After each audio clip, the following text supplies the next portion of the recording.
नमस्कार प्यारे दोस्तों, आपके अपने चैनल पीछा स्वानी में आप सभी का हार्दिक स्वागत एवं अभिनंदन है। दोस्तों, इस वीडियो के माध्यम से हम जीन पियाजे, कोहलबर्ग, वाइगोत्स्की संबंधित आज तक जो भी एग्जाम में प्रश्न पूछे गए हैं उनके एमसीक्यू सॉल्व करेंगे। अतः आप इस वीडियो को पूरा जरूर देखिएगा क्योंकि आपके एग्जाम के दृष्टिकोण से वीडियो बहुत ज़्यादा महत्वपूर्ण है। दोस्तों, सीटेट के एग्जाम में इनसे भर भर के प्रश्न पूछे जा रहे हैं। इस उद्देश्य से हमने यह वीडियो बनाया था कि जिन बच्चों का नेक्स्ट चरण में एग्जाम है उनके प्रश्न ना गलत हों। अतः आप इस वीडियो पूरा जरूर देखिएगा। आपने यह वीडियो पूरा देख लिया तो आपकी एक भी प्रश्न एग्जाम में गलत नहीं होगी, इसकी गारंटी हम लेते हैं। आइए शुरू करते हैं। पहला प्रश्न है आपकी स्क्रीन के सामने दोस्तों, देखते हैं। लेओ वाइगोत्स्की के समाज संरचना सिद्धांत में दृढ़ विश्वास रखने वाले एक शिक्षक के नाते आप अपने बच्चों के आकलन के लिए निम्नलिखित में से किस विधि का प्रयोग करेंगे?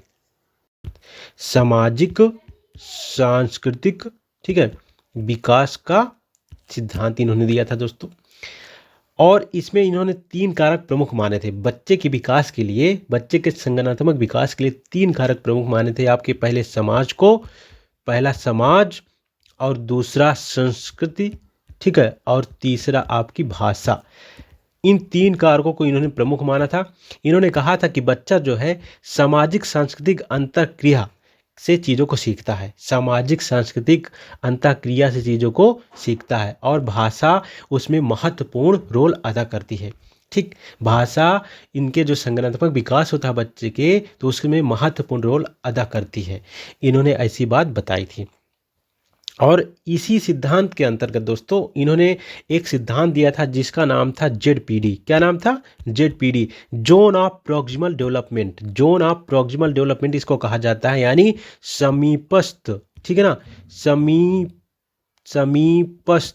समीपस्थ विकास का क्षेत्र।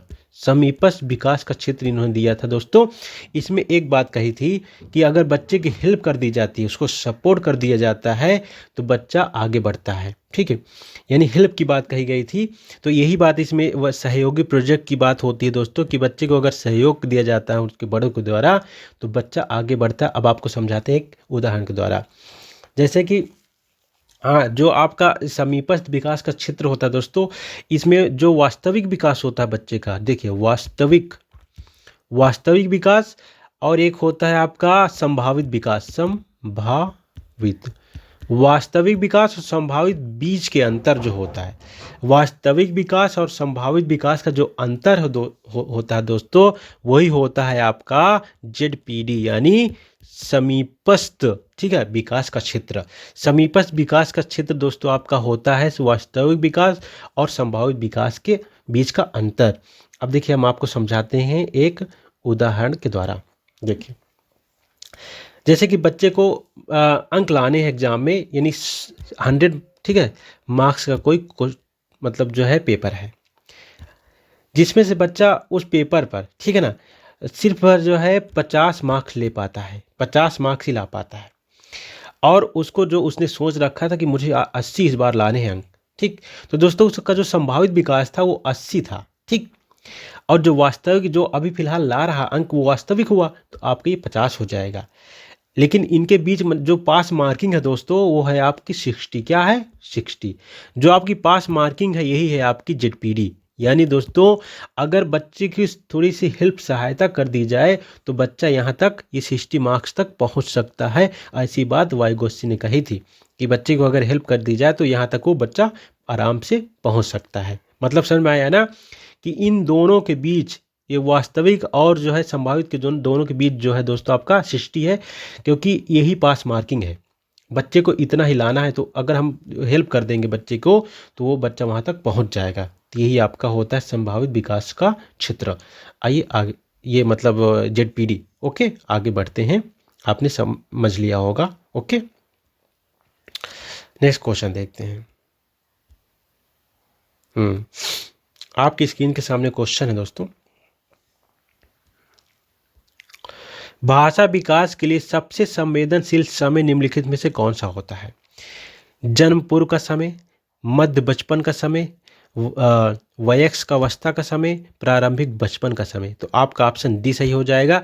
देखिए, प्रारंभिक बचपन का समय जो आपके जीन पियाजे थे दोस्तों, जीन पियाजे ने, ठीक है, जीन पियाजे ने दोस्तों स्विट्जरलैंड के थे। इन्होंने दोस्तों ठीक है प्रारंभिक बचपन के का जो समय होता है उसके भाषा के विकास के लिए बहुत संवेदनशील है, ऐसा इन्होंने कहा था। ठीक है, ये बात आपको याद रखनी है। इन्हें विकासात्मक मनोविज्ञान का जनक भी कहा जाता है। ठीक है, ये याद रखेंगे आप। ओके, इन्होंने संज्ञानात्मक विकास का सिद्धांत दिया था जो खुद के बच्चों पर प्रयोग किया था। आगे बढ़ते हैं। ये क्वेश्चन फिर है आपका वाइगोत्स्की से संबंधित। वाइगोत्स्की के अनुसार संज्ञानात्मक विकास का मूल कारण क्या है? जो इन्होंने संज्ञानात्मक विकास में एक सिद्धांत दिया था, सामाजिक सांस्कृतिक विकास का सिद्धांत, तो उसका मतलब जो है मूल कारण क्या है? संतुलन, सामाजिक अन्योन्य क्रिया, मानसिक प्ररूपों का समायोजन, उद्दीपन, अनुक्रिया, युग्मन। तो दोस्तों जब भी इनसे प्रश्न पूछा जाए तो तीन चीजें प्रमुख है और ऑप्शन में तीनों में से कोई एक भी हो तो ऑप्शन सही होता है। समाज अगर ऑप्शन में हो तो इन्होंने कहा था कि बच्चे के विकास में समाज की प्रमुख भूमिका होती है, बच्चे उसी के अनुरूप चीज़ों को सीखता है। और संस्कृति और भाषा, इसके बाद संस्कृत के बाद दोस्तों भाषा, अगर ये तीन चीज़ें हैं इनके, ठीक है, इनसे संबंधित प्रश्नों में तो ये सही हो जाएगा। ओके, ये बात आपको याद रखनी है। तो आपका बी सही हो जाएगा ऑप्शन। सामाजिक अन्योन्य क्रिया, यानी सामाजिक अन्योन्य क्रिया से बच्चा सीखता है। ठीक है, वही उसका मतलब जो है प्रमुख है उस इनके सिद्धांत में, सामाजिक अन्योन्य क्रिया। आगे बढ़ते हैं, नेक्स्ट क्वेश्चन देखते हैं आपकी स्क्रीन के सामने। क्वेश्चन दोस्तों इस बार क्वेश्चन है आपका कोहलबर्ग से। किसी बच्चे को दिया गया विशिष्ट, ठीक है, उत्तर कोहलबर्ग के नैतिक तर्क के सोपानों की विषय वस्तु के किस सोपान के अंतर्गत आएगा? यदि आप ईमानदार हैं तो आपके माता पिता आप पर गर्व करेंगे, इसलिए आपको ईमानदार रहना चाहिए। तो दोस्तों आपका ये आ जाएगा, देखिए ऑप्शन है आपके दंड आज्ञाकारिता अनुकूलन, सामाजिक संकुचन अनुकूलन, अच्छी लड़की अच्छा लड़का अनुकूलन, कानून और व्यवस्था अनुकूलन। दोस्तों आपका ऑप्शन सही हो जाएगा सी। ठीक है, अब आपको बताते हैं कैसे। कोहलबर्ग ने दोस्तों, ठीक है, एक नैतिक विकास का सिद्धांत दिया था, आपको पता ही होगा।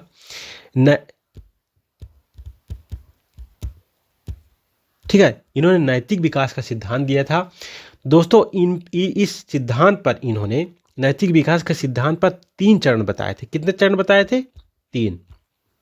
जो स्तर यानी चरण बताए थे, इसके स्तर बताए थे 3 बताए थे, और सभी के 3-3 भाग, सॉरी 2-2 भाग बताए थे, यानी 6 अवस्थाएं बताई थी। ये जो 3 चरण थे दोस्तों, इन तीनों चरण पर इन्होंने सभी के, ठीक है ना, 2-2 भाग बताए थे।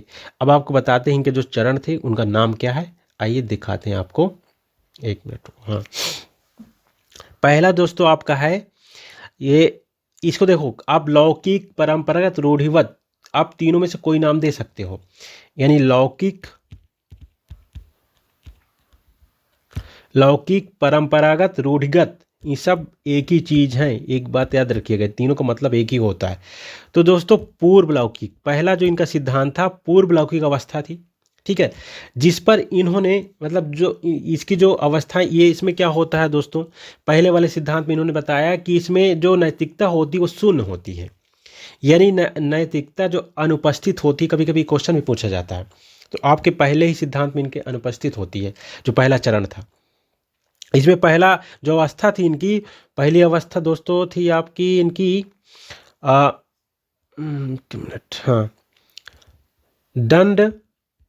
दंड आज्ञा की अवस्था, और दूसरी थी इनकी जो है दोस्तों,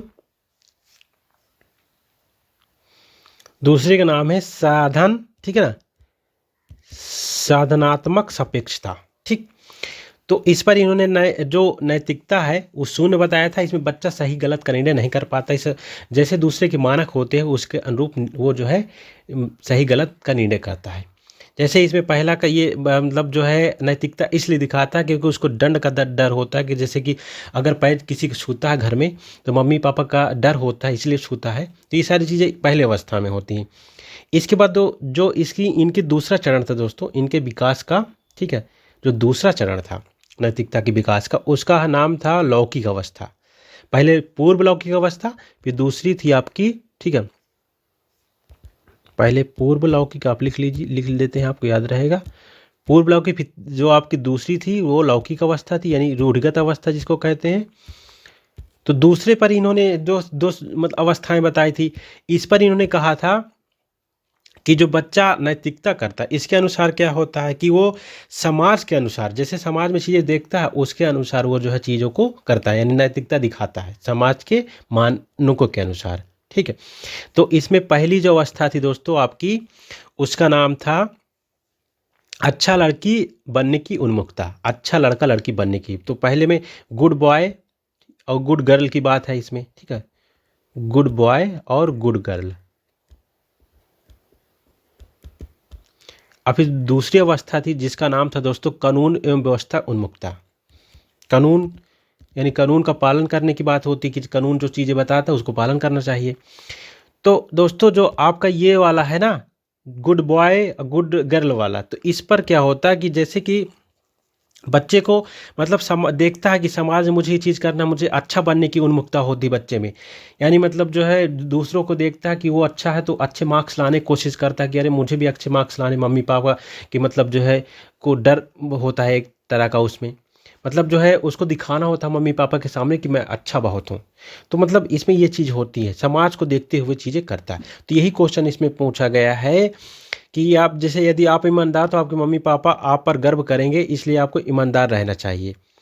इसलिए दोस्तों अच्छा देखिए, वो बच्चा इसलिए अच्छा मार्क्स लाता है, ठीक है, ताकि मतलब जो हम उसके मम्मी पापा उस पर गर्व करें कि मेरा बच्चा बहुत अच्छा है। ठीक है, इसलिए अच्छा लड़की अच्छा लड़का बनने का जो अनुकूलन होता है ये इसी से प्रेरित है। ठीक है, ओके, बात समझ में आ गई होगी, आगे बढ़ते हैं। नेक्स्ट क्वेश्चन है आपका दोस्तों जीन पियाजे से। जीन पियाजे के अनुसार अधिगम के लिए निम्नलिखित में से आवश्यक क्या है? ठीक है, शिक्षार्थी के द्वारा पर्यावरण की सक्रिय खोजबीन, वयस्कों के व्यवहार का अवलोकन, ठीक है, फिर इसके बाद है दोस्तों आपका ईश्वरीय न्याय पर विश्वास, शिक्षकों और माता पिता द्वारा पुनर्पालन। तो दोस्तों आपको बता दें इनके बारे में पहले, जीन पियाजे ने जो संज्ञानात्मक विकास का सिद्धांत दिया था उस पर इन्होंने 3 बातें बताई थी। तो 3 बातें आप हमेशा याद रखिएगा कि जो बच्चा होता है, ठीक है ना, वो सक्रिय रूप से ज्ञान का निर्माण करता है। ये बात आपको बिल्कुल याद रखिए, बच्चा जो होता है सक्रिय रूप से ज्ञान का निर्माण करता है, ये तथ्य आपको याद रखना है। ठीक है, और स्वयं के सिद्धांत बनाता है। और दूसरा इन्होंने बताया था कि परिपक्वता के साथ, यानी जैसे बच्चा बड़ा होता जाता है उसके में विकास होता है, यानी चीज़ों की धारणा बनाता है वो, जैसे बड़ा होता जाता है कि तो मतलब धारणा उसके बड़े होने पर बनती है चीज़ों की, ये बात याद। और जो तीसरी बात बताई थी इन्होंने कि बच्चे की जो सोच होती है, ठीक है ना, थिंकिंग जो होती है बच्चे में, वो आपके वयस्कों से, ठीक है ना, वयस्कों से प्रकार में भिन्न होती है। किस पर भिन्न होती है? प्रकार में, ना कि मात्रा में।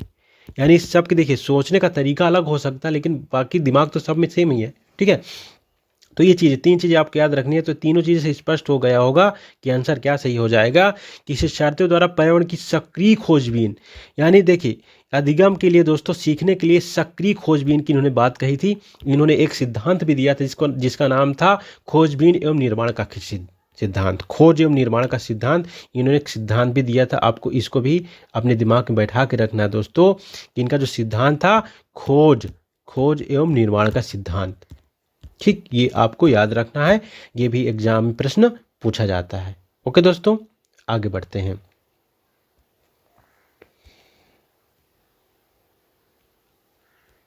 प्रश्न है आपकी स्क्रीन के सामने, 1 मिनट। हाँ, जीन पियाजे के अनुसार प्रारूप स्कीमा की देखो बात हो रही है, स्कीमा निर्माण के वर्तमान योजना के अनुरूप बनाने हेतु नवीन जानकारी में संशोधन एवं नवीन जानकारी के आधार पर पुरानी योजनाओं में संशोधन के परिणाम के रूप में घटित होता है। इन दो प्रक्रियाओं को जाना जाता है।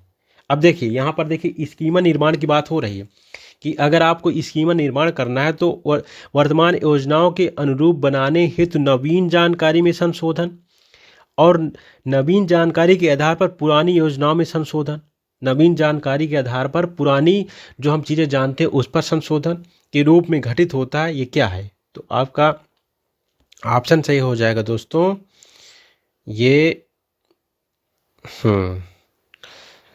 समावेशन समायोजन है। देखिए पहला ऑप्शन है आपका समायोजन अनुकूलन के रूप में, समावेशन अनुकूलन के रूप में, समीकरण एवं संशोधन के रूप में, ठीक है, समावेशन एवं समायोजन के रूप में, ठीक है। तो दोस्तों आपका ऑप्शन ये डी सही हो जाएगा। आपको बताते हैं कैसे, ठीक। दोस्तों जीन पियाजे ने जो अपना सिद्धांत दिया था संज्ञानात्मक विकास का, उसके कुछ मतलब जो कॉन्सेप्ट बताए थे, जैसे स्कीमा है आपका, और समायोजन, अनुकूलन, आत्मसात, आपको उनके बारे में बताते हैं।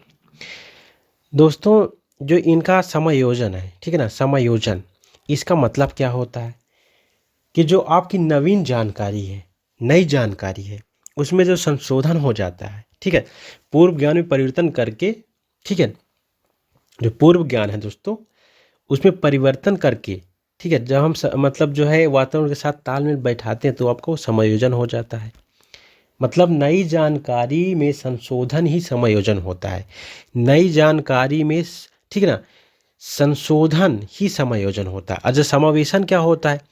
समावेशन का मतलब होता है जो आपकी पुरानी जानकारी है, ठीक है ना, जो पुरानी जानकारी है मतलब जो है उस पर संशोधन होता है नवीन जानकारी के आधार पर। अब आपको हम एग्जाम्पल के रूप में बताते हैं कि जैसे एक कौवा है, बच्चे ने एक कौवे को देखा, ठीक है ना, और दूसरे दिन दोस्तों वो एक कबूतर को देखता है। किसको देखता है? कबूतर को। तो दोस्तों वो जो है कौवे को ही बाद में जो कबूतर देखता है उसको भी कौवा ही समझता है, ठीक है ना। बाद में दोस्तों जो कबूतर देखता है उसको भी कौवा। अब क्यों? क्योंकि दोस्तों ऐसा इसलिए क्योंकि उसने देखा कि कौवे के दो जो है पैर होते हैं और एक चोंच होती है, तो इसमें सेम कबूतर में सेम होता है। तो ये क्या है दोस्तों? ये आपका जो है पूर्व मतलब जो आत्मसातकरण है, जो उनके अनुसार जो आपके जीन पियाजे थे उनके अनुसार जो है आत्मसातकरण है। ये क्या है? आत्मसातकरण। आत्मसातकरण। तो आत्मसातकरण में क्या होता है? नई जानकारी को पुरानी जानकारी के साथ जोड़ देना। तो ये आत्मसातकरण हो गए। बस उसको ये पता था कि ये चीज़ें होती हैं, वो मतलब जो है उसने उस पर जोड़ दिया। तो जो इनका अनुकूलन था दोस्तों, अनुकूलन के अंतर्गत ही आत्मसातकरण आता है। अनुकूलन के अंतर्गत इन्होंने एक सिद्धांत दिया था संज्ञानात्मक विकास का सिद्धांत, तो उसी के अंतर्गत जो दोस्तों इन्होंने अनुकूलन बताया था। और अनुकूलन की दो प्रक्रिया होती है, एक आत्मसातकरण होता है जिसमें नवीन जानकारी को ही पुरानी जानकारी के साथ जोड़ देना, और दूसरा होता है दोस्तों आपका समायोजन। क्या होता है? एक मिनट, हाँ, समायोजन। दूसरा क्या होता है? समायोजन। तो समायोजन का मतलब ये होता है कि जब हम पूर्व जो ज्ञान है हमारा, पूर्व जो जानकारी है, ठीक है ना, उसको हम जब संशोधित कर देते हैं, उसमें परिवर्तन कर देते हैं, तो हो जाता है आपका समायोजन। अब आपको बताते हैं, जैसे उसको पता तो था कि कबूतर इसके दो चोंच मतलब एक चोंच होती है और दो पैर होते हैं, तो उसको बाद में कौवे को ही कबूतर समझ लेता है। लेकिन जब वो बोलता है, बोलने के बाद उसमें उसको ये पता चल गया कि कौवा दूसरी तरह से बोलता है, कबूतर दूसरी तरह से बोलता है, तो उसमें उसने संशोधन कर लिया, समायोजन कर लिया। तो यही दोस्तों आपका हो जाता है समायोजन। मतलब आपको स्पष्ट हो गया होगा कि समायोजन क्या होता है, ठीक है। और समायोजन के अंतर्गत ही आता है आपका समावेशन, ठीक। इसमें समायोजन में क्या होता है? नई जानकारी जो उसको मिलती है उस पर संशोधन कर लेता है बच्चा। और समायोजन में क्या होता है कि जो नई जानकारी होती है उसके अनुसार, ठीक है, पुरानी, ठीक है ना, पुरानी जानकारी में संशोधन किया करता है। जो नई जानकारी होती है, नई जानकारी इसको क्या थी? कबूतर ऐसे बोलता है, तो उसने क्या किया? पुरानी जानकारी जो कौवा था, कौवा के बोलने में उसने संशोधन कर लिया, तो उसको पता चल गया, ठीक है। मतलब समझ में आया ना? जो आपका समायोजन के अंतर्गत ही समायोजन आता है, ये बात आपको याद रखनी है। आगे बढ़ते हैं, ओके। हाँ, ये चीज़ आपको याद रखनी है कि अनुकूलन जो होता है,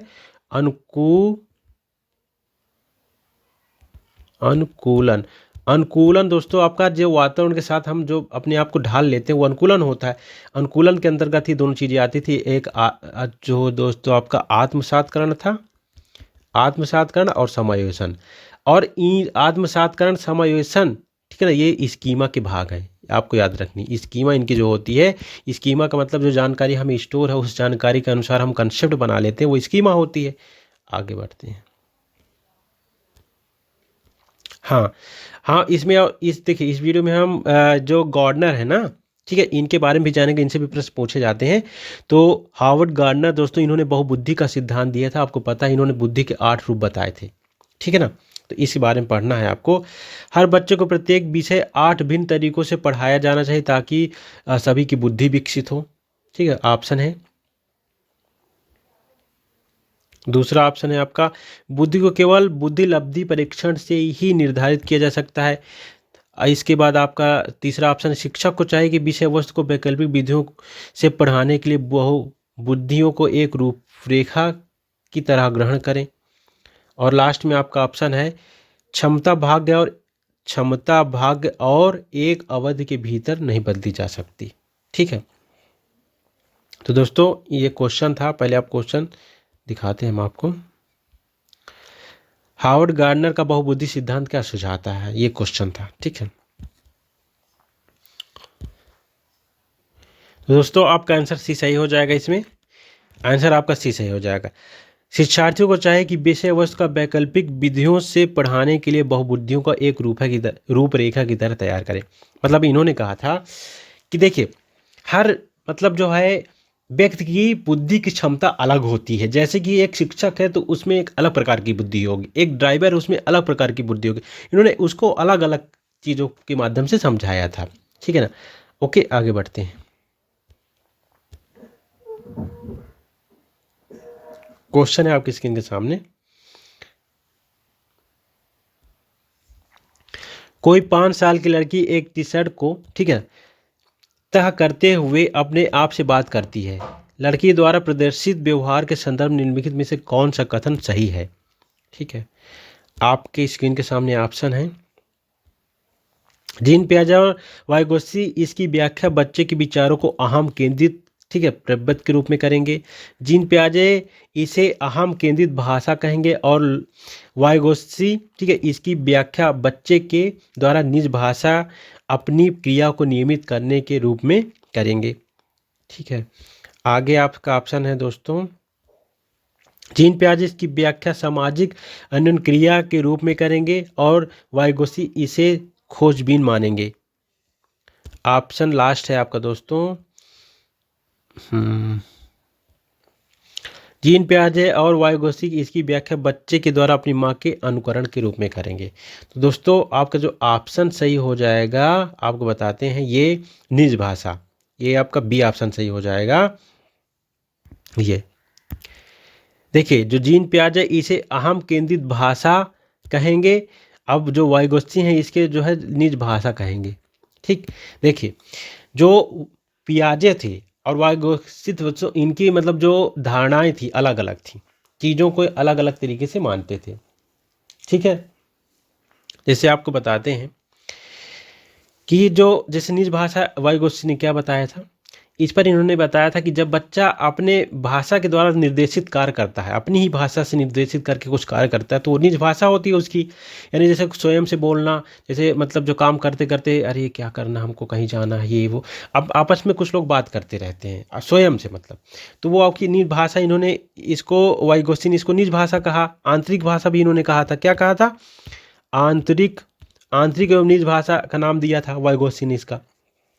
लेकिन पियाजे ने अहम केंद्रित भाषा इसको कहा था। आपको इस तथ्य को याद रखना है। आगे बढ़ते हैं।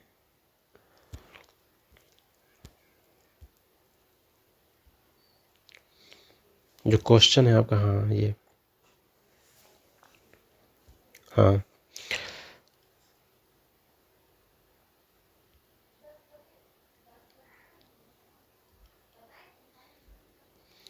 क्वेश्चन है दोस्तों, देखिए ऑप्शन दिया है लेकिन हम क्वेश्चन आपको बताते हैं कि क्वेश्चन था कि जीन पियाजे के अनुसार, ठीक है ना, जो उनका बच्चे का विकास होता है, ठीक है ना, उसका चरण क्या है।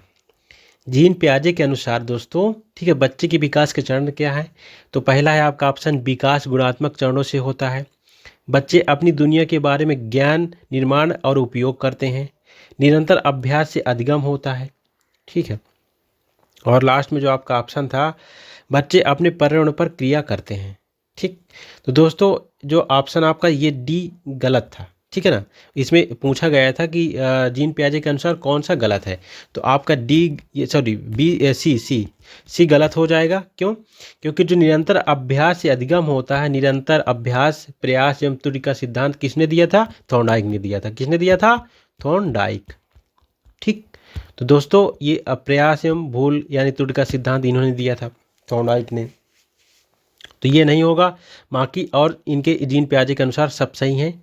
जो विकास होता है गुणात्मक चरणों से होता है। बच्चे अपनी दुनिया के बारे में ज्ञान एवं निर्माण करते हैं। और जो आपका ये है लास्ट में, बच्चे अपने पर्यावरण से क्रिया करते हैं, ये बिल्कुल सही है। ठीक है दोस्तों, इन्होंने बताया था कि बच्चे के विकास में भाषा प्रभावित नहीं करती, ये बात ध्यान रखिएगा। लेकिन इसी के अपोजिट जो आपके इनके अपोजिट कौन है आपको पता है ना? वाइगोत्स्की। तो उन्होंने कहा था भाषा बहुत ज़्यादा महत्वपूर्ण कारक है, भाषा विकास को प्रभावित करती है। ठीक है, लेकिन इन्होंने भाषा को मतलब नहीं माना था कि भाषा प्रभावित करती है। इन्होंने बताया था विकास क्रमिक होता है। ठीक है, आगे बढ़ते हैं, नेक्स्ट क्वेश्चन देखते हैं। क्वेश्चन है, निम्नलिखित में से कौन सी पूर्व संक्रियात्मक विचार की एक सीमा नहीं है? अब देखिए, पूर्व संक्रियात्मक विचार किसने दिया था आपको पता है ना? जीन पियाजे ने दिया था। तो उसी संबंधित पूछा गया है। आपके ऑप्शन हैं स्क्रीन पर। ध्यान केंद्रित करने की प्रवृत्ति, प्रतीकात्मक विचार का विकास, ठीक है, अहम, क्या लिखा है? अहम मान्यता, अहम केंद्रिता जिसको कहा जाता है, अनुत्क्रमणीयता। ठीक है ना, ये आपके ऑप्शन है। देखिए दोस्तों, इसमें क्वेश्चन क्या पूछा गया है कि पूर्व संक्रियात्मक विचार की सीमा नहीं है, सीमा की बात हो रही है। ठीक है, तो आपका ऑप्शन दोस्तों बी सही हो जाएगा, प्रतीकात्मक विचार का विकास। ठीक है, देखिए जो आपकी पूर्व संक्रियात्मक अवस्था होती है जीन पियाजे की, इन्होंने 4 अवस्थाएं बताई थी कि जो पहली अवस्था थी इंद्रिय गामक, ठीक है, इंद्रिय गामक, जो 0 से लेकर के 2 वर्ष होती है। ठीक है, जिसमें वस्तु स्थायित्व का गुण पाया जाता है, ज्ञानेंद्रियों के माध्यम से बच्चा सीखता है। और दूसरा आपका होता है पूर्व संक्रियात्मक। ठीक है ना, पूर्व संक्रियात्मक मतलब क्रिया की पहली अवस्था होती है। इस पर बच्चा जो है क्या कहते हैं कि प्रतीकों के माध्यम से चीज़ों को सीखता है, चीज़ों को देख पाता है लेकिन क्रिया नहीं कर पाता है। ये सारे गुण पाए जाते हैं। ध्यान केंद्रीकरण की प्रवृत्ति पाई जाती है। ठीक है, अहम केंद्रिता पाई जाती है। लेकिन देखिए प्रतीकात्मक सिंबल तो पाया जाता है, इसका गुण पाया जाता है, लेकिन सीमा नहीं होती इसकी। ठीक है ना, सीमा की बात नहीं है यहाँ पर, देखिए गुण की बात होती है। पूर्व संक्रियात्मक विचार की एक सीमा नहीं है पूछा गया, लेकिन ये एक गुण है उसका। ठीक है, पूर्व संक्रियात्मक अवस्था का ये प्रतीकात्मक गुण है लेकिन सीमा नहीं है। ठीक है, तो ये ऑप्शन गलत हो जाएगा। आगे बढ़ते हैं, नेक्स्ट क्वेश्चन देखते हैं। कोहलबर्ग से प्रश्न है। क्वेश्चन है, कोहलबर्ग के सिद्धांत के योगदान के रूप में निम्नलिखित में से किसे माना जा सकता है? आपकी स्क्रीन के सामने ऑप्शन है दोस्तों। उनके सिद्धांत ने संज्ञानात्मक परिपक्वता और नैतिक परिपक्वता के बीच एक सहयोग का समर्थन किया। ठीक है, नेक्स्ट है, इस सिद्धांत में विशद परीक्षण प्रक्रियाएं हैं। नेक्स्ट, यह नैतिक तर्क और कार्रवाई के बीच एक स्पष्ट संबंध स्थापित करता है। और लास्ट में है, उनका विश्वास है कि बच्चे नैतिक दार्शनिक होते हैं। ठीक है दोस्तों, इस पे आपका ऑप्शन ए सही हो जाएगा। ठीक है, ये सही हो जाएगा। उनके सिद्धांत में संज्ञानात्मक परिपक्वता और नैतिक परिपक्वता के बीच एक सहयोग का समर्थन किया था। अब देखिए आपको बताते हैं, संज्ञानात्मक परिपक्वता और नैतिक परिपक्वता का मतलब क्या होता है बताते हैं। यानी तर्क की संज्ञानात्मक परिपक्वता का मतलब क्या है? जिस संज्ञान क्या होता है? जब चीज़ों को हम जान लेते हैं। नैतिक परिपक्वता का मतलब क्या होता है? जैसे कि हमें सही गलत का निर्णय की जो हमारे अंदर क्षमता होती है, क्या सही गलत है, और जब वो कर पाते हैं तो नैतिक परिपक्वता आ जाती है हमारे अंदर। तो इन दोनों के बीच उन्होंने एक सहयोग का समर्थन किया था, ये बात बिल्कुल सच है। उन्होंने 3 चरण बताए थे, आपको हमने अभी बताया भी। 3 चरण बताए थे। पहला आपका पूर्व रूढ़िगत स्तर, और दूसरा आपका लौकिक या मतलब जो है रूढ़िगत स्तर आप कह सकते हो। तीसरा आपका उत्तर, ठीक है ना, लौकिक रूढ़िगत स्तर। ठीक है, 3 चरण बताए थे, इनमें 2 सिद्धांत दिए थे, इस पर 2 दिए थे, मतलब 2 अवस्थाएं बताई थी, इसकी भी 2 अवस्थाएं, मतलब टोटल 6 अवस्थाएं बताई थी इन तीनों चरणों में। ठीक है, इन्हीं में पहले को कहा था इसमें नैतिकता शून्य होती है, और दूसरे में इन्होंने कहा था समाज के अनुसार बच्चा सीख मतलब जो है नैतिकता करता है, और लास्ट वाले में बच्चा स्वयं के अनुसार करता है। तो ये सारी चीज़ें हैं, आपको याद रखना है। आगे बढ़ते हैं। क्वेश्चन है, जीन पियाजे के सिद्धांत का प्रमुख प्रस्ताव है कि ऑप्शन है बच्चों की सोच वयस्कों से बेहतर होती है।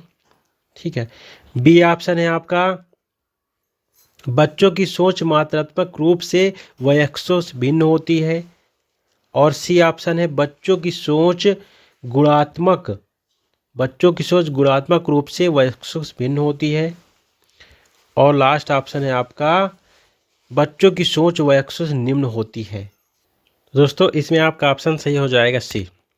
ठीक है, जीन पियाजे ने बच्चों की सोच गुणात्मक रूप से वयस्कों से भिन्न होती है, ऐसी बात इन्होंने कही थी। गुणात्मक रूप से यानी कहा था ना कि प्रकार में भिन्न होती है, मात्रा में नहीं, यानी मात्रात्मक रूप से भिन्न नहीं होते, हमने बताया था ना, गुणात्मक रूप से भिन्न होती है। यानी मतलब जो है देखिए, बच्चे जो होते हैं, हमने बताया था ना कि बच्चे सक्रिय ज्ञान के निर्माता होते हैं। सक्रिय ज्ञान के निर्माता होते हैं, निर्माण करते हैं वो सक्रिय ज्ञान का, सक्रिय रूप से, ठीक है ना, ज्ञान का निर्माण करते हैं। इन्होंने ऐसी बात बताई थी। ठीक है, और देखिए सोचने का तरीका उनका अलग होता है, इनका अलग, तो मतलब गुणात्मक रूप से भिन्न होता है। ठीक है, मात्रात्मक रूप से नहीं। तो ये आपका ऑप्शन ठीक है सही हो जाएगा। ओके, ये क्वेश्चन बहुत बार पूछा गया है, इसको याद रखिएगा। आगे बढ़ते हैं। हाँ, वायुगोष्ठी से प्रश्न है आपका। क्वेश्चन है, वायुगोष्ठी के अनुसार अधिगम है। ठीक है, ये बहुत बार पूछा जाता है। एक व्यक्तिगत गतिविधि है, एक निष्क्रिय गतिविधि है, एक अनुबंधित गतिविधि है, एक सामाजिक गतिविधि है। तो आपका ऑप्शन डी है। जब भी इनसे प्रश्न पूछा जाए तो समाज को आप ध्यान दीजिएगा, समाज होना चाहिए, संस्कृति होनी चाहिए, और भाषा होनी चाहिए। 3 चीज़ें जरूर प्रमुख हैं, इनके कारक हैं, 3 प्रमुख, इनके सिद्धांत के 3 ही प्रमुख कारक हैं। ठीक है ना, तो सामाजिक गति जो सीखना होता है, लर्निंग होती है दोस्तों, एक सामाजिक गतिविधि है, आप इसको याद रखिएगा। आगे बढ़ते हैं, यानी बच्चा समाज से ही अंतःक्रिया करके सीखता है चीज़ों को। आगे नेक्स्ट क्वेश्चन देखते हैं। क्वेश्चन है आपकी स्क्रीन के सामने, कौन सा पूर्व संक्रियात्मक अवस्था काल के बच्चों को विशेषित करता है? ठीक है, पूर्व संक्रियात्मक अवस्था की देखिए बात हो रही है। इससे देखिए जो जीन पियाजे ने सिद्धांत दिया था, ठीक, यानी संज्ञानात्मक विकास की 4 अवस्थाएं बताई थी, संज्ञानात्मक विकास का सिद्धांत दिया था, तो उस पर जो है जो इनकी अवस्था पूर्व संक्रियात्मक अवस्था ज़्यादा पूछी जाती है, क्योंकि बच्चे ये 2 वर्ष से 7 वर्ष के बीच की अवस्था होती है, आप इसको याद रखना है। हमने एक अलग से वीडियो बना के अच्छे से इसको समझाया भी है, आप देख सकते हो जाके। लक्ष्य निर्देशित व्यवहार, विलंबित अनुकरण, विचारों की अनुत्क्रमणीयता, और लास्ट में है आपका वर्तुल प्रतिक्रिया। ठीक है, तो क्या सही हो जाएगा दोस्तों, क्या ऑप्शन सही होगा इसमें? इसमें दोस्तों आपका सही हो जाएगा फर्स्ट। ठीक है, लक्ष्य निर्देशित व्यवहार। देखिए पूर्व संक्रियात्मक जो अवस्था होती है, इस समय बच्चा लक्ष्य निर्देशित व्यवहार करता है, यानी बच्चे को अगर खाना चाहिए तो उसका दिमाग वहीं पर रहेगा खाने पर। जैसे आप श्री कृष्ण भगवान को जब वो बचपन में थे, ये 2 से, देखिए ये अवस्था 2 से 7 वर्ष की अवस्था, तो जब उनको दही खाना होता था तो उसी पर दिमाग लगा करके वो जो हांडी जहाँ भी रखी होती थी उसमें हाथ जा करके डाल देते थे और खाने लगते थे। तो उसका लक्ष्य निर्देशित व्यवहार इस समय बच्चे का होता है, ये बात आपको याद रखना है। विलंबित अनुकरण जो होता है ये नहीं होता है। ठीक है ना, अनुकरण जब करता है बच्चा तो वो आपका पहली अवस्था में करता है, तो ये नहीं होगा दोस्तों आपका। ये अनुकरण की जो संवेदी अवस्था होती है वो उसमें होता है। और देखिए विचारों की जो यहाँ पर है इरिवर्सिबिलिटीज ऑफ थॉट, तो दोस्तों इस पर जो है ये भी होता है। ठीक है ना, लेकिन इस समय बच्चा क्या होता है, इसकी कमी होती है। बच्चा जो है मतलब जिसमें अपलटावी का गुण इस समय पाया जाता है, यानी चीज़ों को पलट नहीं पाता है। और ये तो हो प्रतिक्रिया वाला, ये आपका पहले उसमें होता है। ठीक है ना, ये वार्तुल प्रतिक्रिया दोस्तों पहले उसमें होती है। आगे बढ़ते हैं।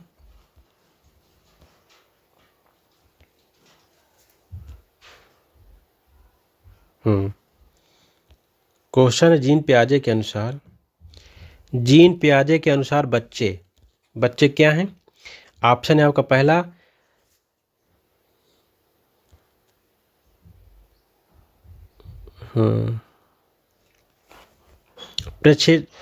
प्रेक्षणात्मक अधिगम की प्रक्रिया का अनुसरण करते हुए दूसरों का अवलोकन करके सीखते हैं।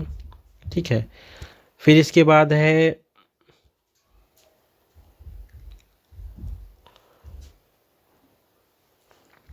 उद्दीपन अनुक्रिया संबंधों के सावधानीपूर्ण नियंत्रण के द्वारा विशेष तरीके के व्यवहार करने के लिए अनुबंधित किया जा सकता है। इसके बाद आपका ऑप्शन है पुरस्कार दंड के सिद्धांतों का प्रयोग करते हुए विशिष्ट तरीके के व्यवहार करना एवं सीखना ठीक है सिखाया जा सकता है। और लास्ट में है आपका सक्रिय रूप से संचलित होते हैं, जैसे कि वे दुनिया में व्यवहार कौशल का प्रयोग करते हैं और अन्वेषण करते हैं। तो आपका ऑप्शन यही सही हो जाएगा। इन्होंने बताया था कि बच्चा सक्रिय रूप से सीखता है, ठीक है, और अपने नए सिद्धांत अपने खुद के सिद्धांत बनाता है, व्यवहार कौशल का प्रयोग करके अन्वेषण करते हैं, यानी खोज करते हैं। तो ये मतलब सही है इनके सिद्धांत के अनुसार। आगे चलते हैं, बच्चे कैसे सीखते हैं, तो आप मतलब सक्रिय रूप से सीखते हैं। आगे क्वेश्चन है, मौखिक संवाद जो बच्चे अपने आप से करते हैं उन्हें लेव वाइगोत्स्की ने क्या कहा था? मौखिक संवाद हमने बताया था ना, निज भाषा कहा था उन्हें। तो व्यक्तिगत वार्ता, इसे प्राइवेट स्पीच भी कहा जाता है, हमने बताया ना, आंतरिक वार्ता या आंतरिक जो भाषा होती है। तो आपका ये फर्स्ट सही हो जाएगा। ठीक है, प्राइवेट स्पीच भी इसे इन्होंने कहा था। ठीक, देखिए इसका नाम हम आपको बता देते हैं। निज भाषा भी कहा था, आंतरिक भाषा भी कहा था, ये भी याद रखना, एग्जाम में पूछ सकता है। ठीक, और अहम केंद्रित वार्ता तो आपको पता है किसने कहा था? जीन पियाजे ने कहा था इसी चीज को। आगे बढ़ते हैं, क्वेश्चन है, संरचनावादी सिद्धांतों के अनुसार अधिगम के बारे में निम्नलिखित कथनों में से कौन सा सही है? देखिए जो संरचनावादी सिद्धांत थे वो जीन पियाजे वाइगोत्स्की दोनों ने दिया था, याद रखिएगा, ये संरचनावादी विचारक थे दोनों। ऑप्शन है आपके अधिगम आवृत्ति संबंध के द्वारा व्यवहारों का अनुबंधन है। क्वेश्चन है अधिगम सक्रिय विनियोजन के द्वारा ज्ञान की संरचना की प्रक्रिया है। और फिर है आपका अधिगम पुनर्उत्पादन एवं स्मरण की प्रक्रिया है। अधिगम यंत्रवत याद करने की प्रक्रिया है। तो यंत्रवत तो हो ही नहीं सकती है, ये मतलब आपका डी तो सही हो गलत हो जाएगा, मतलब बिल्कुल से। अधिगम पुनर्उत्पादन एवं स्मरण की प्रक्रिया है, ये भी आपका गलत हो जाएगा। अधिगम सक्रिय विनियोजन द्वारा ज्ञान की संरचना की प्रक्रिया है। तो दोस्तों आपका ऑप्शन ये बी ही सही हो जाएगा, सक्रिय विनियोजन के द्वारा ज्ञान संरचना की एक प्रक्रिया। हमने बताया था ना कि जो जीन पियाजे कोहलबर्ग दोनों बताते हैं कि जो अधिगम होता है, यानी जो सीखता है बच्चा सक्रिय, ठीक है ना, सक्रिय विनियोजन के माध्यम से सीखता है। आपको इसको हमेशा याद रखना है कि बच्चा हमेशा जो सीखता है एक्टिव मोड में सीखता है, ठीक है ना, ये बात आप याद है। जो ज्ञान का निर्माण करता है सक्रिय, ठीक है ना, रूप से करता है। दोनों ने बताया ये बात, दोनों में सिमिलरिटी इस बात की। आगे बढ़ते हैं, क्वेश्चन है, निम्नलिखित में से किस मनोवैज्ञानिक ने बच्चों को ज्ञान के सक्रिय जिज्ञासु के रूप में देखते हुए उनके चिंतन पर सामाजिक सांस्कृतिक विषय वस्तुओं के प्रभाव को महत्व दिया? तो आपको पता है ना, सांस्कृतिक सामाजिक विषय वस्तु की बात यहाँ पर हो रही है। तो ऐसा किसने किया था? आपको अभी तक तो पता चल ही गया होगा। आगे बढ़ते हैं, ठीक, तो आपका ऑप्शन इसमें डी सही होगा। आपको पता ही है, वाइगोत्स्की ने ऐसा किया था, सामाजिक सांस्कृतिक सिद्धांत दिया था। कोहलबर्ग नैतिक विकास का सिद्धांत दिया था। जीन पियाजे ने आपको पता संज्ञानात्मक विकास का 4 अवस्थाएं बताई थी। ठीक है, आगे बढ़ते हैं, नेक्स्ट क्वेश्चन देखते हैं। क्वेश्चन है, निम्नलिखित में से कौन सी लॉरेंस कोहलबर्ग के द्वारा प्रस्तावित नैतिक विकास की एक अवस्था है? हमने बताया था ना कि इन्होंने 3 चरण बताए थे, 3 स्तर बताए थे अपने नैतिक विकास के। कितने? 3 स्तर, और तीनों स्तर में, ठीक है, 2-2 अवस्थाएं बताई थी, मतलब टोटल, ठीक है, 3 स्तर में 6 अवस्थाएं हो जाएंगी, 2-2। मूर्त संक्रियात्मक अवस्था तो ये हो ही नहीं सकती, आपकी पता जीन पियाजे की है मूर्त संक्रियात्मक अवस्था, ठीक है ना, जो उनकी होती है, आपको बता दें, 7 से 11 वर्ष की अवस्था मूर्त संक्रियात्मक अवस्था होती है। पूर्व संक्रियात्मक अवस्था आपकी होती है 2 से 7 वर्ष। तो ये उनकी है ही नहीं है। इसके बाद मतलब इनकी कोहलबर की नहीं है। उद्योग बनाम अधिनिग्नता अवस्था, तो ये भी उद्योग की बात नहीं, ये भी नहीं होगा। इसके बाद लिटेसी एज यानी प्रसुस्ती अवस्था, ये भी नहीं है। सामाजिक अनुबंधन अभिन्यास, यही अवस्था आपका डी सही हो जाएगा। देखिए सामाजिक अनुबंध अभिविन्यास दोस्तों, इनकी जो लास्ट स्टेज थी ना, उत्तर रूढ़िगत अवस्था जो थी, तो उस पर इन्होंने मतलब जो 2 अवस्थाएं बताई थी, तो उस पर एक को तो बताया था दोस्तों, उसका नाम था सार्वभौमिक नैतिक उन्मुखता, ठीक है ना, सार्वभौमिक नैतिक उन्मुखता। और जो दूसरा बताया था इन्होंने, यही बताया था सामाजिक अनुबंधन अभिन्यास, यानी सामाजिक समझौता की बात की थी इन्होंने, ठीक। और इस पर ही कहा था कि बच्चा स्वयं से सोचता है, स्वयं की मतलब विचारों से निर्णय लेता है, नैतिकता करता है। जैसे कि समाज में अगर कुछ गलत हो रहा है, यानी वो समझता है बच्चा कि अगर इससे किसी व्यक्ति को नुकसान है, तो वो उस चीज़ को मतलब जो है नैतिकता को अलग रख देगा, पहले उस चीज़ को करेगा, ठीक है। आगे चलते हैं।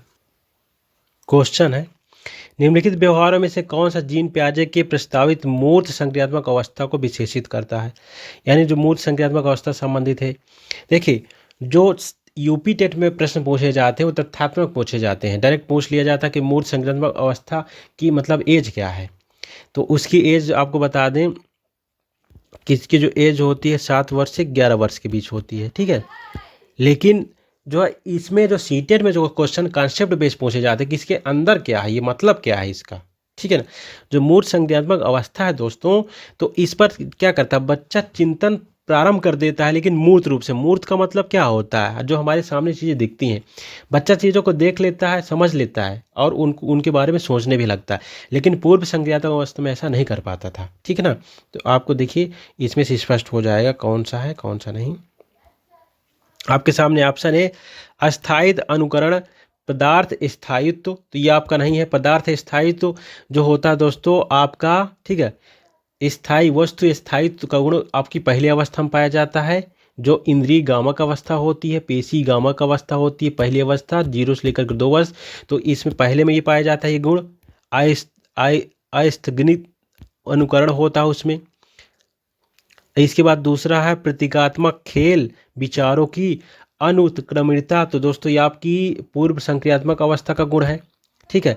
जो प्रतीकों के माध्यम से चीज़ों को सीखता है बच्चा, विचारों की अनुक्रमणिता होती है उस पर, ठीक है। और इसके बाद दोस्तों आपका है लास्ट में परिकल्पनित निगमनात्मक, ठीक है, और साधनात्मक विचार। तो जो निगमनात्मक विचार होता है दोस्तों ये लास्ट में होता है, यानी निगमनात्मक में क्या होता है कि पहले नियम बताए जाते हैं, अरस्तु ने दिया था विधि को, नियम पहले बताए जाते हैं फिर उदाहरण, ठीक है। और जो आगमन वाली होती दोस्तों, ठीक है, जो आगमन अवस्था होती है आगमन वाली, आगमन तर्क होता है, आगमनात्मक तर्क होता है दोस्तों, इस पर क्या किया जाता है पहले उदाहरण दिए जाते हैं फिर नियम दिए जाते हैं। तो आगमनात्मक तर्क जो दोस्तों आपका ये होता है मूर्त वाली अवस्था में, मूर्त संक्रियात्मक अवस्था में ये आपका होता है परिकल्पना वगैरह, ये सब आपका जो लास्ट वाली अवस्था होती है ना औपचारिक संक्रियात्मक अवस्था दोस्तों, उसमें होता है। तो ये आपके औपचारिक संक्रियात्मक अवस्था का गुण हो गया। तो इसका मतलब लास्ट में जो बचा यही हो जाएगा संरक्षण, हाँ यही लास्ट डी वाला ऑप्शन सही हो जाएगा, संरक्षण कक्षा समावेशन। अब देखिए जो मूर्त संक्रियात्मक अवस्था में दोस्तों जितने भी पूर्व संक्रियात्मक अवस्था में गुण नहीं पाए जाते हैं, मूर्त संक्रियात्मक अवस्था में गुण पाए जाते हैं। जिन चीज़ों का उसमें अभाव होता है इसमें उसकी पूर्ति हो जाती है। देखिए जैसे उसमें अभाव होता है, चीज़ों को पलट नहीं पाता, रिवर्स नहीं कर पाता है मूर्त जो पूर्व संक्रियात्मक अवस्था में, लेकिन इसमें कर लेता है। संरक्षण का मतलब ये होता है कि वस्तुओं का जो आकार है, ठीक है ना, शेप है, वो उसको जो है समझ नहीं पाता, लेकिन इसमें समझ लेता है कि वस्तु बड़ी छोटी को शेप को समझ लेता है। लेकिन जो पूर्व संक्रियात्मक अवस्था में ये चीज़ नहीं समझ पाता है, इसमें अंतर कर लेता है। कक्षा का समावेशन कर लेता है इस अवस्था में, मूर्त संक्रियात्मक अवस्था में, क्योंकि उसमें तार्किक चिंतन हो जाता है, क्योंकि एज ही ऐसी है 7 वर्ष से लेकर के 11 वर्ष की अवस्था है ये, ठीक है। तो इसमें ही सारी चीज़ें हो जाती हैं। जैसे कि उसमें आपकी जीववाद होता है कि मतलब जो है सजीव जीवों के बीच अंतर नहीं कर पाता, लेकिन इसमें कर लेता है। तुलना चीज़ों की कर लेता है, मूर्त संक्रियात्मक अवस्था में चीज़ों की तुलना कर लेता है, गणितीय ज्ञान हो जाता है, गणितीय भाषा का विकास हो जाता है, ये सारी चीज़ इसमें हो जाती हैं। तो आपका डी सही हो जाएगा। ओके, आगे बढ़ते हैं। क्वेश्चन है, बच्चों के संज्ञानात्मक विकास के संदर्भ में निम्नलिखित में कौन सा पियाजी की संरचना है? देखिए, संज्ञानात्मक विकास की संरचना की बात की गई है, तो इसमें देखिए संरचना उन्होंने दी थी ना, हमने बताया था आपको। तो आपका ये हो जाएगा स्कीमा। स्कीमा के अंतर्गत क्या होता है कि जैसे जो हमारे अंदर पहले से जो हमारे स्टोर हैं, जो चीज़ें हमारे दिमाग में स्टोर हैं, ठीक है, उसके अनुसार ही जब हम अब धारणा बना लेते हैं तो वो होते ही स्कीमा। जैसे सपोज दैट, समझ लीजिए कि बचपन में हमें जो चीज़ बताई जाती है तो दिमाग में हमारे स्टोर हो जाती है, उसी के अनुरूप हमारा दिमाग डेवलप करता है, आगे हम बढ़ते हैं। जैसे कि बच्चे को बचपन में डराया जाता है कि बाहर मत जाओ नहीं तो साधु बाबा आ जाएगा, वो आप मतलब आपको उठा ले जाए। तो ऐसे में बच्चा के अंदर डर एक बना रहता है, उसका कंसेप्ट उस हिसाब से डेवलप होता है। यानी मतलब स्कीमा का मतलब होता है जन्मजात होती है, आप इसको भी ध्यान दें, स्कीमा जन्मजात होती है, ये तथ्य आपको याद रखना है, ठीक है। आगे बढ़ते, अनुबंधन नहीं होता, प्रबलन तो आपको पता ही है, ये उनका हॉल का है, ठीक है। और अवलोकन अधिगम ये भी नहीं है। इसके बाद नेक्स्ट क्वेश्चन है, जिगसॉ पहेली को करते समय 5 वर्ष की नजमा स्वयं से कहती है, नीला टुकड़ा कहाँ है? नहीं है, यह वाला नहीं, गाढ़े वाला जिससे यह जूता पूरा बन जाएगा।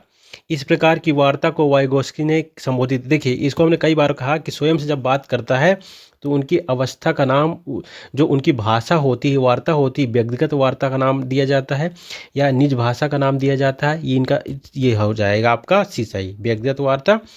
जोर से बोलना नहीं होगा। अहम केंद्रितता तो आपको पता है, इन्होंने जीन पियाजे ने ऐसी भाषा को कहा था। इन्होंने इसका फोल्डिंग का वाइगोस्की ने सिद्धांत दिया था, हमने बताया था अपने वीडियो पर, आप देख सकते हो जा करके। इसका फोल्डिंग का मतलब ये होता है कि बच्चे को मतलब जो है सहारे की ज़रूरत होती है। इनके जो सामाजिक सांस्कृतिक विकास का सिद्धांत दिया था, उसके अंतर्गत इन्होंने ढांचा के बारे में बताया था, इसका फोल्डिंग के बारे में बताया था कि बच्चे को मतलब सपोर्ट की ज़रूरत होती है, जब बच्चे को एक टेम्परेरी हेल्प की ज़रूरत होती है, जब उस बच्चे को सहयोग मिल जाता है तो बच्चा ज़्यादा आगे बढ़ता है, ठीक है। आगे बढ़ते हैं। क्वेश्चन है, अधिगम का संरचनात्मक विचार यह सुझाव देता कि ज्ञान संरचना में बच्चे सक्रिय भूमिका निभाते। देखिए, सक्रिय भूमिका निभाते बिल्कुल श्योर है। ज्ञान संरचना में संरचनावादी कौन थे? जीन पियाजे को ये जो वाइगोस्की दोनों थे, तो इन्होंने कहा था बच्चे ज्ञान की भूमिका में, ठीक है ना, जब ज्ञान प्राप्त करते तो उसमें सक्रिय भूमिका निभाते हैं, खोज करते हैं, अन्वेषण करते हैं। तो आपका पहला ही ऑप्शन सही हो जाएगा, बाकी देखने की ज़रूरत ही नहीं है, ठीक है। नेक्स्ट क्वेश्चन है,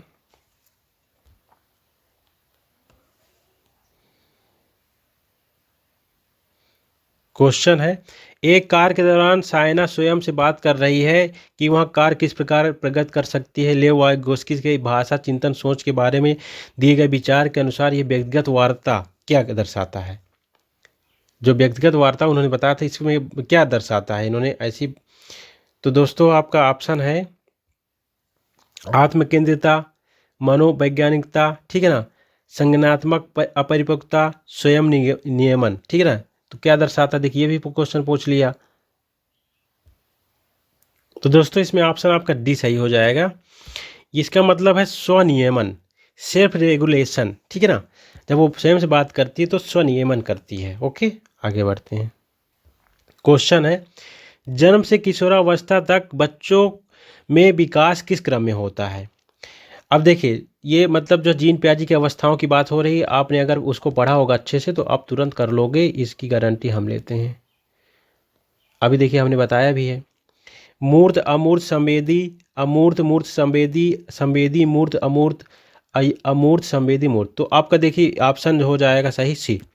पहले संवेदी अवस्था आती है 0 से लेकर के 2 वर्ष तक, फिर मूर्त अवस्था आती है, मतलब पूर्व संक्रियात्मक अवस्था बीच में आती है, आपको पता है वो मतलब 2 वर्ष से लेकर के 7 वर्ष तक होती है। और फिर मूर्त संक्रियात्मक अवस्था आती है आपकी 7 वर्ष से लेकर के 11 वर्ष तक आती है। अमूर्त संक्रियात्मक अवस्था, यानी जिसे औपचारिक संक्रियात्मक अवस्था भी कहा जाता है, 11 वर्ष से 15 वर्ष के बीच की अवस्था जो होती है, किशोर अवस्था की ओर जीन पियाजे की अवस्थाएं ही है, ठीक है। आगे बढ़ते हैं। क्वेश्चन है, पियाजे के अनुसार निम्नलिखित में से कौन सी अवस्था बच्चा अमूर्त संकल्पनाओं के विषय में तार्किक चिंतन करना प्रारंभ कर देता है। देखिए तार्किक चिंतन की बात हो रही। अमूर्त संकल्पना का मतलब क्या होता है? मूर्त का मतलब जब बच्चा देख करके चिंतन करता है, और अमूर्त का मतलब होता है जब कल्पना करके, यानी मतलब चीज़ों को बिना देखे जब चिंतन करने लगता है। तो आपकी लास्ट वाली अवस्था होती है औपचारिक संक्रियात्मक अवस्था होती है। ये आपका यही सही हो जाएगा। अब इसके बाद हमने दो वाल इसमें बताया ही था, इस सारी चीज़ों के बारे में हमने बताया है।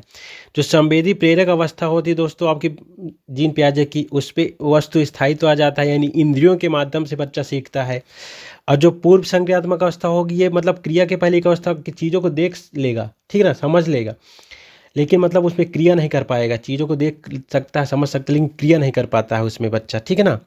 यानी ये पूर्व संक्रियात्मक अवस्था होती है। इस समय बच्चा जो केंद्रीकरण की प्रवृत्ति पाई जाती है, बच्चा चीज़ों को उलट पलट नहीं पाता है, और अहम केंद्रितता इस समय पाई जाती है।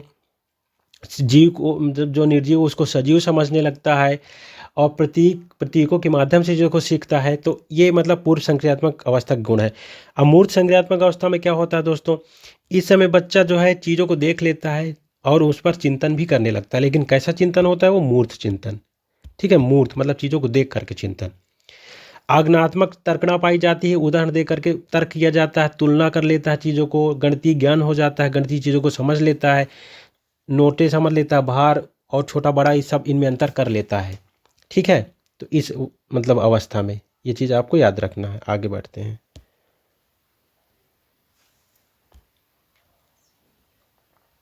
क्वेश्चन है, बच्चे दुनिया के बारे में अपनी समझ का सृजन करते हैं। बच्चे दुनिया के बारे में अपनी स्वयं की सृजन का मतलब जो है सृजन करते हैं, स्वयं की समझ का सृजन करते हैं। तो किसने ऐसा सिद्धांत दिया था? आपको पता है, पियाजे ने दिया था, ठीक है ना, जीन पियाजे ने। उन्होंने कहा था कि बच्चे सक्रिय ज्ञान का निर्माण और स्वयं के मतलब सिद्धांतों का निर्माण करते हैं। सक्रिय ज्ञान का निर्माण करते हैं, लेकिन स्वयं के सिद्धांतों का भी निर्माण करते हैं। ऐसी बात जीन पियाजे ने कही थी। कोहलबर्ग तो आपको पता ही है, इन्होंने नैतिक विकास का सिद्धांत, स्किनर ने क्रिया प्रसूत का सिद्धांत दिया था, और पावलोव ने सक्रिय, ठीक है ना, यानी शास्त्रीय क्रिया का सिद्धांत दिया था। आगे बढ़ते हैं। क्वेश्चन है, बच्चों के बौद्धिक विकास की 4 विशेष अवस्थाओं की पहचान की गई है। बौद्धिक 4 विशेष अवस्था किसने दी थी? पियाजे ने दी थी, आपको ये पता ही है। आगे बढ़ते हैं, बहुत आसान क्वेश्चन है। इसके बाद आपका क्वेश्चन है, वायगोष्ठी संबंधित बच्चों को सीखने में निम्नलिखित में से किस कारक की महत्वपूर्ण भूमिका होती है? तो सामाजिक कारक। हमने बताया ना, जब भी इनके वायगोष्ठी में मतलब जो है सामाजिक, सांस्कृतिक और भाषा तीनों में से कोई एक आ जाए वो सही हो जाता है, क्योंकि इन तीनों कारक को ही महत्वपूर्ण मानते हैं विकास में बच्चे के। आगे बढ़ते हैं। इसके बाद आपका क्वेश्चन है आपकी स्क्रीन के सामने, एक शिक्षिका अपने शिक्षार्थियों की विभिन्न अधिगम शैलियों को संतुष्ट करने के लिए विविध कार्यों का उपयोग करती है। विभिन्न प्रकार के कार्यों का उपयोग करती है। प्रभावित है, किससे प्रभावित है बताएं आप कोहलबर्ग के नैतिक विकास से,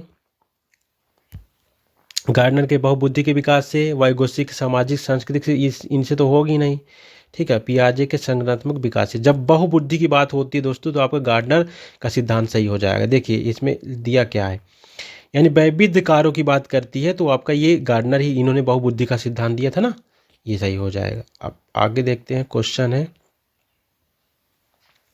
कोहलबर्ग के अनुसार शिक्षक बच्चों में नैतिक, ठीक है ना, मूल्यों का विकास कर सकता है। धार्मिक शिक्षा को महत्व देकर, व्यवहार के स्पष्ट नियम बताकर, नैतिक मुद्दों पर आधारित चर्चाओं में उन्हें शामिल करके कैसे व्यवहार किया जाए इस पर, ठीक है, कठोर निर्देश। कठोर की तो बात होती नहीं, तो यही आपका नैतिक मुद्दों पर चर्चा करके ही वो मतलब नैतिक मूल्यों का विकास कर सकता है।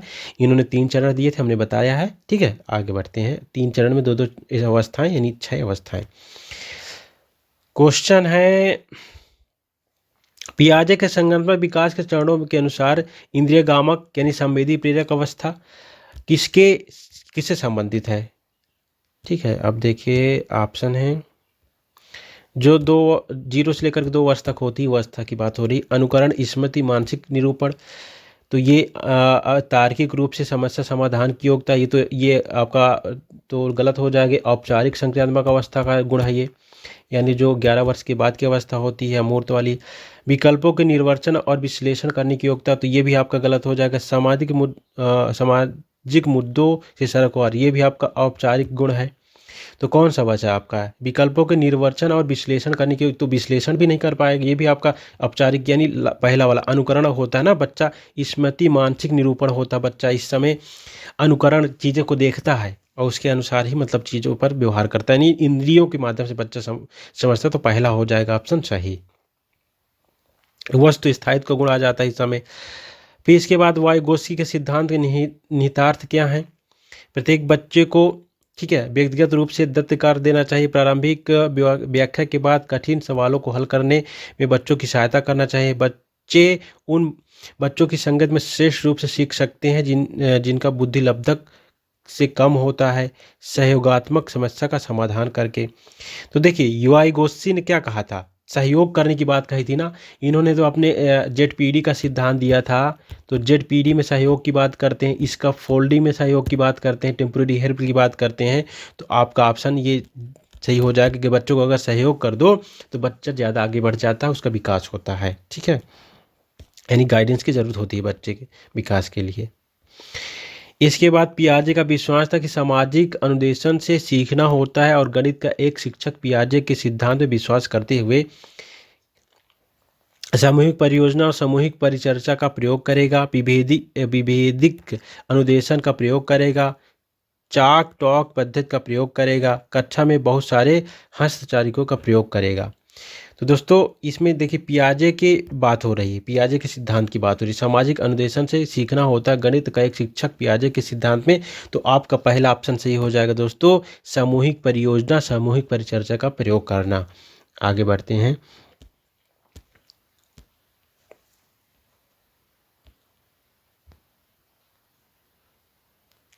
क्वेश्चन है, एक शिक्षिका अपने शिक्षार्थियों को इस रूप में मदद करना चाहती कि वे एक स्थिति के अनेक दृष्टिकोण से सराहना कर सकें। वह विभिन्न समूहों में एक स्थिति पर वाद विवाद करने के अनेक अवसर प्रदान करती उपलब्ध करवाती है। वाइगोत्स्की की बात हो रही कि परिप्रेक्ष्य के अनुसार उनके शिक्षार्थियों के विभिन्न दृष्टिकोणों को करेंगे और अपने तरीके से उस स्थिति में अनेक परिप्रेक्ष्य विकसित करेंगे। ठीक है, तो क्या हो जाएगा दोस्तों? ये वाइगोत्स्की की बात हो रही है। तर्क निर्माण आत्मसात और ये संक्रियात्मककरण। तो दोस्तों ये आत्मसात आपका बी ऑप्शन सही हो जाएगा। आगे बढ़ते हैं। ये देखिए गार्डनर का सिद्धांत है, बहुबुद्धि का सिद्धांत है। गार्डनर ने बहुबुद्धि में बल दिया था। शिक्षार्थियों के अनुलब्धिक कौशलों पर, समान बुद्धि पर, विद्यालय में आवश्यक समान योग्यताओं पर, प्रत्येक व्यक्ति की विलक्षण योग्यता पर उन्होंने बल दिया था। उन्होंने कहा था प्रत्येक व्यक्ति की अलग अलग योग्यता होती है, विलक्षण 8 प्रकार की बुद्धियों की बात की थी उन्होंने, बहुबुद्धि का सिद्धांत दिया था। नेक्स्ट क्वेश्चन है, निम्नलिखित में से कौन सा वाइगोत्स्की के सामाजिक सांस्कृतिक सिद्धांत पर आधारित है? सक्रिय अनुकूलन पावलोव का है, आपको पता है। पारस्परिक शिक्षण नहीं। सांस्कृतिक निरपेक्ष संज्ञानात्मक विकास और अंतर्दृष्टि अधिगम। ठीक है ना। तो आपको हमने बताया ना, जब भी संस्कृति की बात होती है तो ये आपका हो जाएगा सी, सांस्कृतिक निरपेक्ष संज्ञानात्मक विकास। ओके, यानी सामाजिक सांस्कृतिक, ठीक है ना, अंतर क्रिया से ही बच्चा सीखता है। तो आपका सी सही हो जाएगा। आगे बढ़ते हैं, क्वेश्चन देखते हैं। क्वेश्चन है, निम्नलिखित में से कौन सा वाइगोत्स्की के सामाजिक सांस्कृतिक सिद्धांत पर आधारित है? तो ये तो हाँ, ये तो हो ही गया है ना, आपका ये सी सही हो जाएगा। आगे बढ़ते हैं।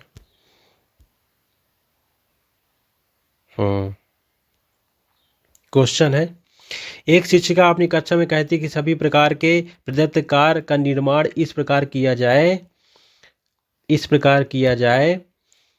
प्रत्येक बच्चा अधिक प्रभावशाली ढंग से सीख सके, अतः सभी विद्यार्थियों को बिना किसी अन्य सहायता से अपना कार्य पूर्ण करे।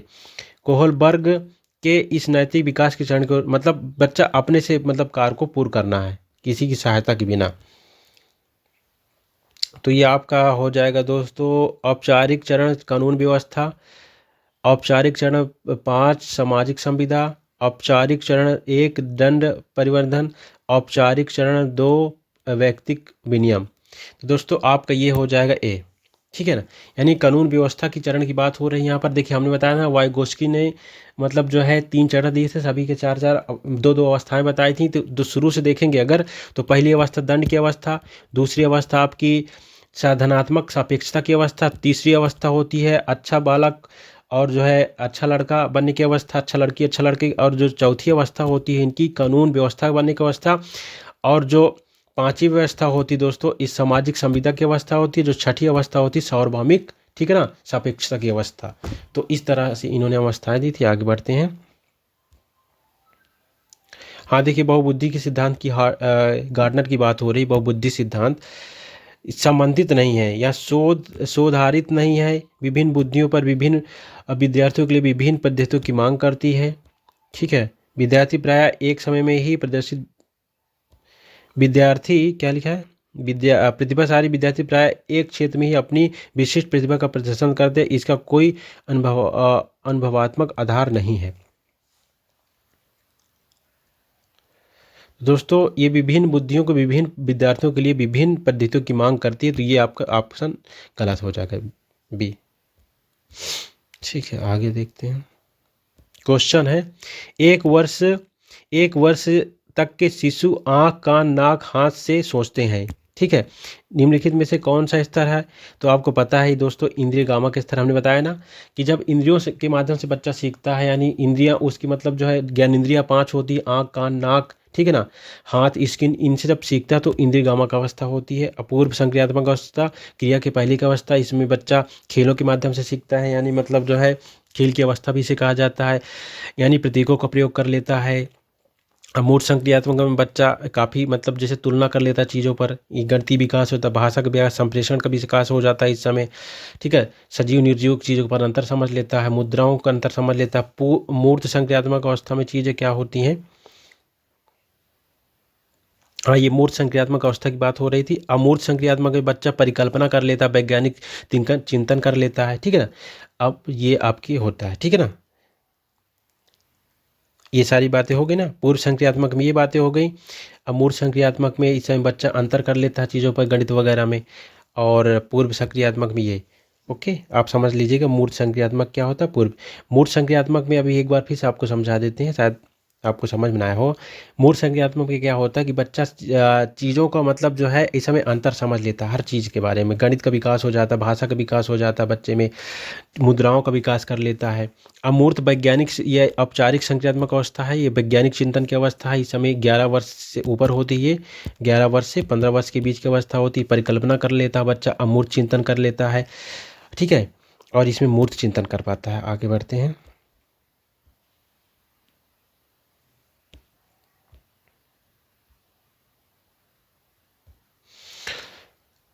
वाइगोस्की सिद्धांत में विकास के निम्नलिखित में से कौन से पहलू की उपेक्षा की गई है, तो देखिए सांस्कृतिक, भाषाई, सामाजिक, जैविक। तो तीनों चीज़ें जो बताई गई लेकिन जैविक नहीं, इसकी उपेक्षा की गई है। सामाजिक बताया गया, सांस्कृतिक, यही तो प्रमुख कारक हैं इसके। ठीक है आगे बढ़ते हैं, नेक्स्ट क्वेश्चन देखते हैं। रिया कक्षा में पिकनिक तय करने हेतु ऋषभ से सहमत नहीं है। वह सोचती कि बहुमत के अनुकूल बनाने के लिए नियमों का संशोधन किया जा सकता है। सहपाठी विरोध पियाजे के निम्नलिखित में से किसे संबंधित, सहपाठी विरोध की बात हो रही है, पियाजे की कौन सी, ठीक है ना, उससे संबंधित है। तो आपका हो जाएगा ऑप्शन दोस्तों संज्ञानात्मक अपरिपक्वता, प्रतिक्रिया, सहयोग की नैतिकता, विषमांग नैतिकता। ठीक है ना, तो सहयोग की नैतिकता आपका सी ऑप्शन सही हो जाएगा। ओके आगे बढ़ते हैं। पियाजे के सिद्धांत के अनुसार निम्नलिखित में से कौन सा व्यक्ति संज्ञानात्मक विकास को प्रभावित करता है, ठीक है ना, कौन सा व्यक्ति के संज्ञानात्मक विकास को प्रभावित करता है, कौन सा कारक जो नीचे लिखा है, भाषा, परिपक्वन, ठीक है, परिपक्वता, सामाजिक अनुभव, क्रियाकलाप। तो दोस्तों आपको बता दें कि इन्होंने जो मतलब पियाजे ने बताया था कि भाषा प्रभावित नहीं करती है, जो वाइगोस्की उसमें भाषा देखिए प्रभावित करती थी, तो ये ऑप्शन आपका गलत हो जाएगा। सामाजिक अनुभव की बात की थी तो क्रियाकलाप प्रभावित करेगा, यानी ये ऑप्शन डी दोस्तों सही हो जाएगा। यानी बच्चा जब क्रियाकलाप के माध्यम से यानी खोजबीन के माध्यम से चीज़ें सीखता है, ये इन्होंने ये कहा था, ठीक है ना। संज्ञानात्मक विकास में क्रियाकलाप ज़्यादा प्रभावित करेगा, ऐसी बात। सामाजिक अनुभव की बात नहीं की, परिपक्वता की भी बात नहीं की, क्रियाकलाप की बात इन्होंने की थी, ठीक है ना। आगे बढ़ते हैं। क्वेश्चन है, नवीन जानकारी को शामिल करने के लिए वर्तमान स्कीमा में बदलाव की प्रक्रिया क्या होती है। जब हम नवीन जानकारी में शामिल करते हैं और वर्तमान जो प्रक्रिया होती है उसमें बदलाव कर लेते हैं दोस्तों, तो आपका वो हो जाता है समायोजन। क्या हो जाता है? समायोजन। हमने बताया था ना, नवीन जानकारी में जब हम कुछ बदलाव करके मतलब, ठीक है ना, वर्तमान स्कीमा की बदलाव कर लेते हैं तो आपका समायोजन हो जाता है। नवीन जानकारी में शामिल करने के लिए मतलब नवीन जानकारी में बदलाव करके ही अपनी धारणा को जब विकसित करते हैं तो वो आपका समायोजन होता है। हमने इनके बारे में बताया। अनुकूलन क्या होता है? जब वातावरण के अनुसार जो अपने आप को ढाल लेते हैं तो अनुकूलन होते हैं। अनुकूलन में दो चरण होते हैं, एक होता है आत्मसातकरण, एक होता है समायोजन। अनुकूलन के ही दो चरण हैं, ये बात आप याद रखिएगा। अनुकूलन के ही दो चरण है दोस्तों, एक आत्मसातकरण होता है, एक समायोजन होता है। तो आत्मसातकरण का मतलब होता है कि जब नई जानकारी को पुरानी जानकारी के साथ जोड़ लेना, तो अनुकूलन वो आत्मसातकरण हो गया। कैसे? जैसे कि बच्चे ने देखा कौवा है और बाद में फिर देखा, दूसरे दिन देखा कि कबूतर है, तो दोनों को मैं मतलब जो है दोनों को ही कौवा ही समझता है। पहले जब उसने कौवा देखा था तो बाद वाले को भी कबूतर को भी कौवा समझता है। तो इसका मतलब वो नई जानकारी के साथ पुरानी जानकारी को जोड़ रहा है, क्योंकि उसको पहले से पता था कि कौवे में दो पैर होते हैं और एक चोंच होती है। तो कबूतर को जब देखता है तो उसमें भी वही चीज़ सेम होती है, तो वो उसको कौवा मतलब कबूतर को ही कौवा समझने लगता है। तो ये आत्मसातकरण हो गया। लेकिन समायोजन का मतलब क्या है कि जैसे इस जानकारी में जो नई जानकारी है उसमें परिवर्तन करके, ठीक है ना, जब चीज़ों को मतलब जो समायोजित करता है, ठीक है, तो वो आपका समायोजन होता है। मतलब ये नई जानकारी में जब कुछ परिवर्तन कर लेता है, पूर्व ज्ञान में, यानी जो पूर्व ज्ञान होता है उसमें परिवर्तन करके वातावरण के साथ तालमेल बैठा लेता है, समायोजन हो जाता है। मतलब जैसे ये कि जैसे पहले उसने कौवा देखा और बाद में कबूतर देखा, तो कबूतर को भी वो कौवा समझता था। लेकिन जैसे ही मतलब उसने दोनों, ये कौवा बोलेगा फिर कबूतर बोलेगा, तो इन दोनों में अंतर ये समझ लिया। यानी मतलब जो पुरानी जो जानकारी थी इसकी, उस जानकारी में संशोधन कर लिया और उसको जो कबूतर तो कबूतर समझने लगा, कौवा को कौवा समझने लगा। ठीक है, तो ये समायोजन हो गया। आगे बढ़ते, अहम केंद्रितता का मतलब तो जानते हैं कि जब बच्चा जो है ये अपने आप को ही सब कुछ समझता है, दूसरे को महत्व ही न देता है। ये किस अवस्था में आपको पता है? अहम केंद्रितता पूर्व संक्रियात्मक अवस्था में बच्चे की होती है। ये जो आपकी 7 वर्ष से लेकर के 2 वर्ष से लेकर 7 वर्ष की अवस्था होती है, पूर्व संक्रियात्मक अवस्था में बच्चे में अहम केंद्रितता पाई जाती है। आगे बढ़ते हैं। क्वेश्चन है, कोहलबर्ग के सिद्धांत के पूर्व परंपरागत स्तर के अनुसार कोई नैतिक निर्णय लेते समय एक व्यक्ति निम्नलिखित में से किस तरफ प्रवृत्त होगा। देखिए, पूर्व परंपरागत सिद्धांत की बात हो रही, जो आपका 4 वर्ष से लेकर के आपका होता है 8 वर्ष तक, मतलब 4 वर्ष से शुरू होता है इनकी, जो कोहलबर्ग ने अपनी अवस्थाएं बताई थी दोस्तों। 4 वर्ष से 10 वर्ष तक, हाँ याद आ गया, 4 वर्ष से 10 वर्ष तक की जो इनकी अवस्था पूर्व संज्ञात्मक अवस्था थी। अब फिर इसके बाद जो इनकी दूसरी अवस्था थी ना, ये जो दूसरा स्तर था लौकिक अवस्था, तो उसमें ये 10 वर्ष से 13 वर्ष तक थी, और जो लास्ट वाली थी आपकी 13 वर्ष से ऊपर थी। ठीक है ना, तो इसमें इन्होंने क्या कहा था आपको बताते हैं।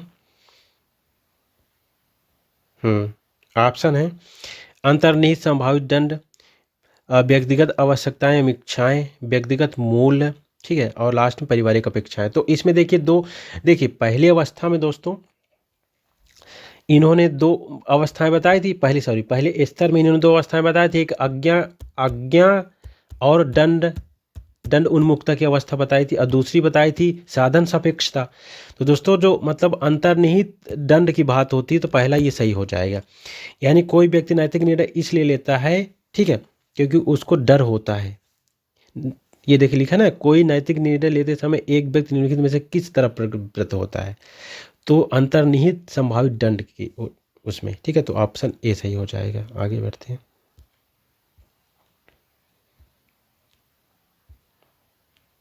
क्वेश्चन है, निम्नलिखित कथनों में से किस कथन से वाइगोस्की सहमत होंगे आप। बच्चे समवयस्कों के साथ सामाजिक अंतर क्रिया के माध्यम से सीखते हैं। बिल्कुल सही बात है, पहले ही सही हो जाएगा। बच्चे हमेशा देखिए अंतर क्रिया के माध्यम से ही सीखते हैं, लेकिन दूसरों की सहायता से ही भी सीखते हैं बच्चे। ये बात बिल्कुल सच है, इन्होंने ऐसी बात कही थी। ये क्वेश्चन बहुत पूछा जाता है दोस्तों कि बच्चे अपने सक्रिय ज्ञान के निर्माता होते हैं, उन्हें मतलब स्वयं का मतलब सिद्धांतों की रचना करते हैं, हमने बताया है। तो पियाजे ने ऐसा कहा था। ठीक है, आगे बढ़ते हैं। कौन सा सही मिलान वाला है इसमें? इसमें देखिए पियाजे की अवस्थाएं, उनका सही मिलान। मूल संक्रियात्मक अवस्था साधारण संधारण एवं वर्गीकृत करने की योग्य हो जाता है। औपचारिक संक्रियात्मक अवस्था बच्चा अनुकरण प्रारंभ कर देता, कल्पना खेल, ठीक है ना। और शैशवावस्था जो आपका तर्क एवं अनुप्रयोग अनुमान लगाने की अवस्था। पूर्व संक्रियात्मक अवस्था होती है आपकी, बच्चा निगमनात्मक तर्क करने लगता है।